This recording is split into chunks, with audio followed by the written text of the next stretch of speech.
This morning, we are also following the assassination that sent shockwaves across the country. Again, Turning Point founder Charlie Kirk shot and killed while holding an event talking to thousands of college students at Utah Valley University. The manhunt still underway in Utah. Mike Beau joins us now from the live desk with more on this. On the run, the FBI with an update right now. Let's listen in. All day yesterday, through the night last night, investigators from the State Bureau of Investigations, from county, from city agencies, the university, our federal partners with the FBI, the ATF, and many others. Those are just a few of the people that we have involved in this. I'd like to thank all of them for their strong work. Through all that work last night, we were able to make a few breakthroughs. We were able to track the movements of the shooter. Starting at 11:52 a.m., the subject arrived on campus, shortly away from campus. We have tracked his movements onto the campus, through the stairwells, up to the roof, across the roof to a shooting location. After the shooting, we were able to track his movements as he moved to the other side of the building, jumped off of the building, and fled off of the campus and into a neighborhood. Last night I communicated with Erica. The family's devastated. As a commissioner of public safety, as a father, as a husband, I can only imagine what that family's going through. The heinous event that happened yesterday is not Utah. This is not what we're known for. Over the past several weeks, we've seen this state come together to help families in mourning, come together as a community to show what Utah is known for a state of character, of service, of camaraderie, of a neighboring feel. We will not stand for what happened yesterday. We are exhausting every lead. We have every officer invested in this, every investigator, every local agency. The outpouring of support from the law enforcement community has been astounding. We are investing everything we have into this, and we will catch this individual. This morning I can tell you that we have recovered what we believe is the weapon that was used in yesterday's shooting. It is a high-powered bolt-action rifle. That rifle was recovered in a wooded area where the shooter had fled. The FBI laboratory will be analyzing this weapon. Investigators have also collected footwear impression, a palm print, and forearm imprints for analysis. Now, I understand there are a lot of questions about motive. I assure you that all leads, tips are being fully investigated. As of this morning, we have received more than 130 tips. We thank the community for that. Right now, a desperate manhunt underway in Utah to find the suspect in the assassination of Charlie Kirk. A news conference just wrapped up in Utah. We want to get right to Mark Boyle at the live desk. You know, Mark, I was taking some notes here as we listened to that news conference. The FBI had some pretty big revelations, some new information about the suspect. A couple of things that stood out to me. We know the shooter came onto campus just before noon, and investigators were able to track his movements where he jumped off a building and ran into, and I say he, they didn't say if it was a he or she. Right. The suspect ran into a nearby neighborhood, so they canvassed that neighborhood going door to door. But one thing I thought was interesting, Mark, was that they said they had a clear picture of that suspect, but they were not going to release it, which makes you wonder if they're close to closing in on a person. What else have you learned? Well, clearly they don't want to tip off everyone just yet. They have these images. If it's not from the closed circuit TV on campus, it will be from those Ring cameras, as you talk about in the neighborhoods, Jan, because he went through a neighborhood and everyone has those cameras now. The newest information from the FBI news conference is that they have those pictures. They know who the suspect is. They have not made them public yet. Here's the latest information on your screen. This was just put together. So they have the high-powered bolt-action rifle recovered. That's the direct verbiage from the AP. So they found the gun. The Ring camera shows the suspect in the neighborhood. That will be key. 11:52 a.m., walked up the staircase and then onto the roof. So we now have that confirmed that, in fact, the shooter was on the roof. After the shooting, they say he jumped off and then ran to nearby neighborhoods. This all happened at the Utah Valley University there in Orem, Utah. That's where Charlie Kirk had been speaking at a campus event attended by Maybe 1,500 to 2,000 people is the estimate right now. As he was speaking, that shooter, one shot came out from the roof and hit Charlie in the neck. This is a time that all Americans should come together and feel and mourn what happened. Violence, which affects so many different people of so many different political persuasions, is an affliction of America. And coming together is what we ought to be doing, not pointing fingers of blame. A couple things I think need to be said, and I'm sure all of us would express it in our own way. Yesterday was a tragic day for America. Charlie Kirk was assassinated. From a Republican point of view, he was one of the leading voices in the MAGA world. He organized campuses to spread conservatism. On our side of the aisle, we saw him as a great force. I think Democrats, whether they agreed with him or not, understand that this is not the way you have discourse in the country. And we're just here as a group to say America cannot govern itself this way. We all have to speak with one voice and find the person who did this and bring them to justice. I also, like my colleagues, want to make very clear that there is no place for this political violence. And you think about Charlie Kirk's wife today, you think about those little babies that are never going to know their dad growing up. And I can't help but think about what's happened in Minnesota this summer. Same thing, right? A madman killing our former Speaker of the House and her husband, gunning them down in their house, killing, attempting to kill another legislator, 8 bullets through him, 9 bullets through his wife. That all happened in our state. And the next one, I'm going to yet another funeral on Sunday of a little 10-year-old girl named Harper, gunned down. Well, they weren't politicians, these were kids while they were praying in Mass. Fletcher's funeral was last weekend. We were all there. The manifesto was political. It was all-purpose. The shooter was a all-purpose hater against every side, every which way. But that's what we're seeing right now, and it has to end, and we have to join together to condemn it. I want to echo what you've heard from my colleagues. Political violence has no place in America. What we saw yesterday, and everyone saw it, is sickening. It is disgusting. It was a political assassination. No matter where you are on the political spectrum, violence has no place in America and American political discourse. I think we can all agree that violence ought to be solidly denounced, condemned, and stopped in America. And the spreading frequency and severity of violence should be sickening and shocking to all Americans. No matter what your politics, political violence has to stop. This moment requires leadership that brings the American people together as opposed to trying to further divide us. Political violence in any form against any American is unacceptable, should be denounced by everyone, and moving forward, we have to figure out a better way to come together, not as Democrats or Republicans, but as Americans. President Trump has ordered flags to be flown at half-staff through Sunday in honor of Charlie Kirk, and this is actually the 9/11 ceremonies. The president did announce Kirk's death on Truth Social, writing, "The great and even legendary Charlie Kirk is dead. No one understood or had the heart of the youth in the United States of America better than Charlie. He was loved and admired by all, especially me, and now he is no longer with us." Melania and my sympathies go out to his beautiful wife, Erica, and family. Charlie, we love you. Before we begin, let me express the horror and grief so many Americans at the heinous assassination of Charlie Kirk have felt. Charlie was a giant of his generation, a champion of liberty, and an inspiration to millions and millions of people. Our prayers are with his wonderful wife, Eric, and his beautiful children. Fantastic people they are. We miss him greatly, yet I have no doubt that Charlie's voice and the courage he put into the hearts of countless people, especially young people, will live on.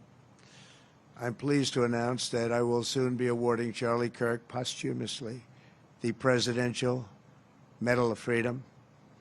The date of the ceremony will be announced, and I can only guarantee you one thing, that we will have a very big crowd, very, very big. Charlie Kirk transformed American politics as we know it, starting with the youngest voters in America. Instead of enrolling in college, Charlie went to college and began a dialogue with students on campuses all across America. He co-founded Turning Point USA at 18 years old, which has exploded in size to more than 250,000 student members at more than 850 college campuses nationwide. Political commentator Michael Knowles wrote, Charlie's prudence, the principal virtue in politics, built a generational coalition that helped to transform the American government.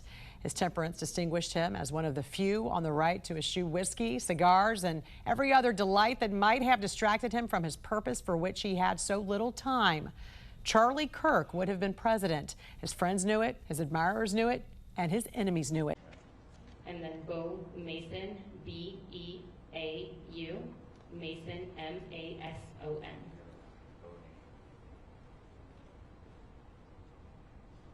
Everybody got that? Hi everyone, my name is Hillary Kellner. I'm the Communications Director for the Utah Department of Public Safety. Today we will have two speakers, one representing the state of Utah and one representing our federal agencies. They will be providing some updates as well as a recap of what happened here at Utah Valley University yesterday. We will be able to take a couple of questions after they are done speaking, but it will be short in order to stay in tune with the president speaking at 9:45. So I'll go ahead and introduce Commissioner Beau Mason.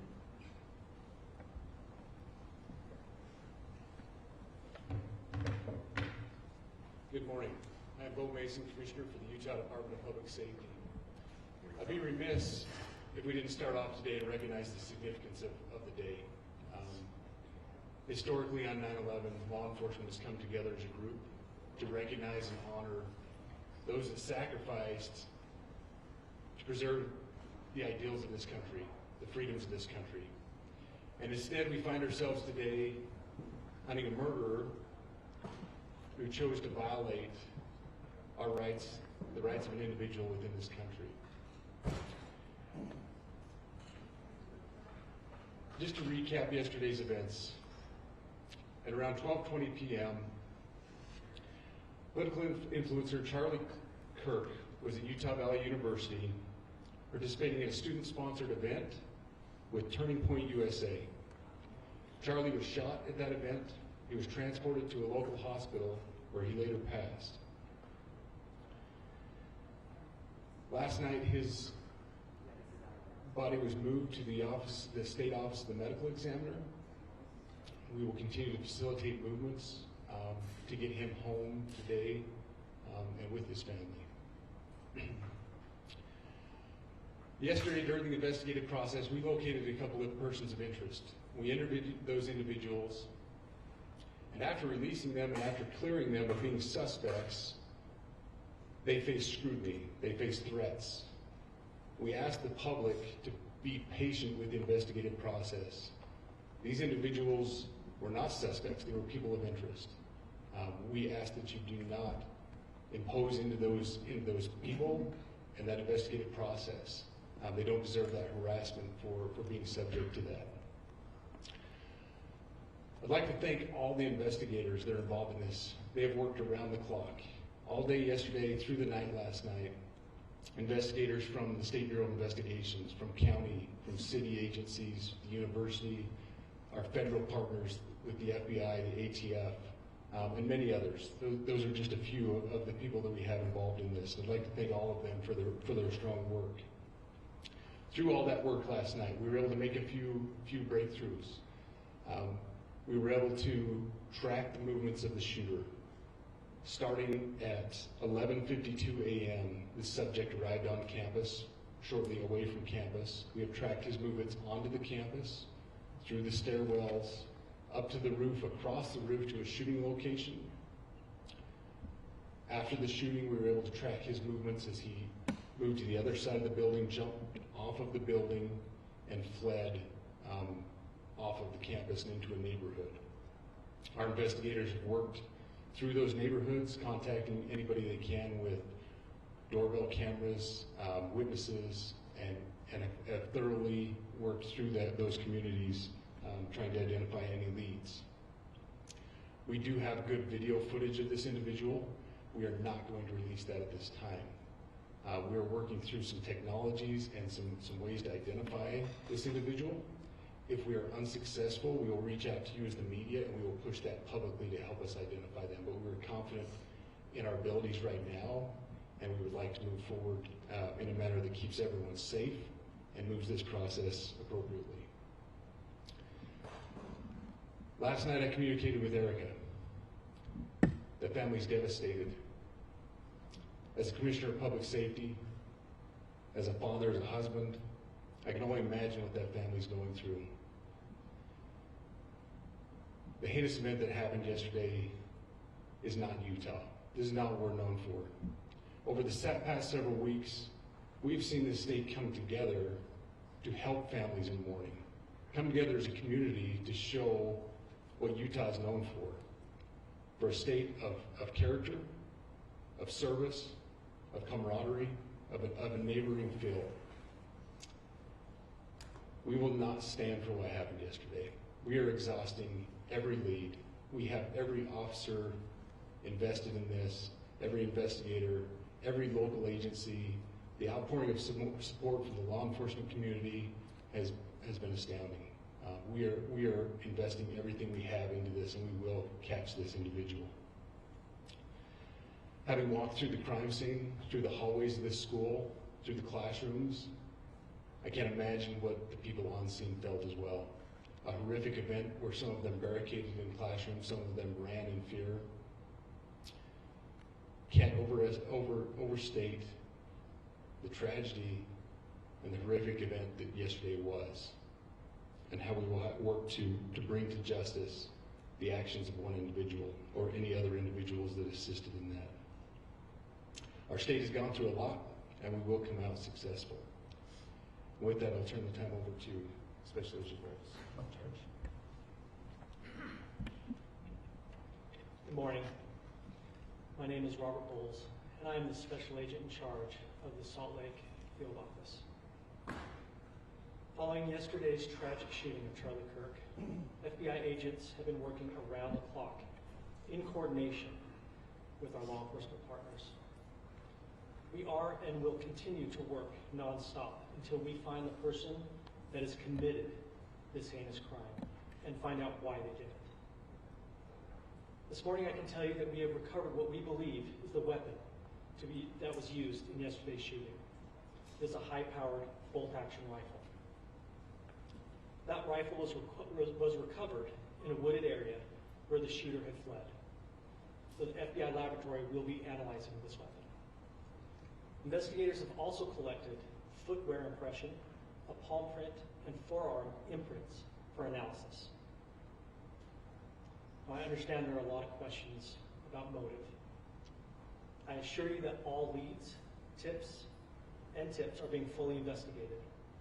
As of this morning, we have received more than 130 tips. We thank the community for that. The FBI has brought every resource to bear, and we will continue to do so throughout the course of this investigation. The FBI's mission is to protect the American people. It's to uphold the Constitution of the United States. Any attack on the First Amendment is an attack on the very foundation of our democracy. That is why we will relentlessly pursue this case and the shooter until we find him. We also continue to grieve with the family and the community. It's our community. If you have any video or images from the shooting, we ask you to please submit them to our digital media tip website at www.fbi.gov/Utah Valley Shooting. The FBI at 1-800-CALL-FBI. We truly rely on the public's help in these types of cases, and no tip is too small or insignificant. Thank you. Commissioner James Matthews from Sky News. Can I ask a about the shooter. There's clearly information about him or her. You say you're confident at this stage in terms of tracking down who they are. Can you talk to us about their movements, their demeanor? Do you think it's a man? And also, can I ask, what were the security arrangements in place? Was that roof being monitored? It's a question many people will have, particularly after Pop. So what I'll release about the suspect is suspect blended in well with a college institution. We're not releasing any details right now, and we will soon, but right now we're not. But that individual appears to be of college age. We are confident in our abilities to track that individual. If we're unsuccessful in identifying them immediately, we will reach out for the public's help and the media's help in pushing those photos. That was a new development overnight, working through the night, studying those cameras. So that's something that's new and that we're working through right now. As far as the security, I cannot speak to that. Neither the Department of Public Safety nor the Federal Bureau of Investigation was involved in the planning or security of this event, and that'll have to be a question later for other agencies.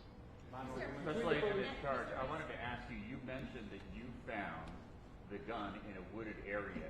Do you believe that the suspect could be hiding in the woods, and is that suspect possibly still in this area? So that's a good question, and it's a question that goes to the safety of the community, right? No, not in those woods. We walked through those woods and secured it. As to the community, I can tell you that this was a targeted event. We don't believe the community is at risk. However, we are exhausting every resource to find him, and we will do so. Special Agent Beau, with the BBC, from the images you have, can you see clearly the suspect's face? You say he's college age. Do you believe he was from this university? And how far do you think he may have gone in this time span? So I can't comment specifically on his face or any details such as that, as it's continuing to be a part of the investigation, and again, we'll release that shortly. However, we're doing everything we can to find him, and we're not sure how far he has gone yet. And you do believe it's Beau? But you have a clear image of his face? We have images of the suspect. So between those images and the gun that you've been able to recover, do you believe you know who this person is, the person that you're looking for at this point? Again, as part of the investigation, we're not releasing any details such as that. Any fingerprints or DNA? We are exhausting all of our resources to be able to collect those, but that's, again, part of the investigation. How did the suspect get on the roof? Excuse me? You said you found the weapon. Have you been able to trace back the owner of that weapon or who purchased it? We are working on that, but again, part of the investigation that I can. One last question. Agent Wallace, there's been a lot of turnover at the FBI. Do you think that's impacting the investigation at all? Not at all. We've got complete and total support from everyone, from the director on down, and it's been an incredible supportive environment so far. Are tweets like the one yesterday useful, though, where we announced that there's a suspect in custody? All I can say is that we're working the investigation the best we have with the environment we're given. Those are all the questions for right now. Thank you, everyone.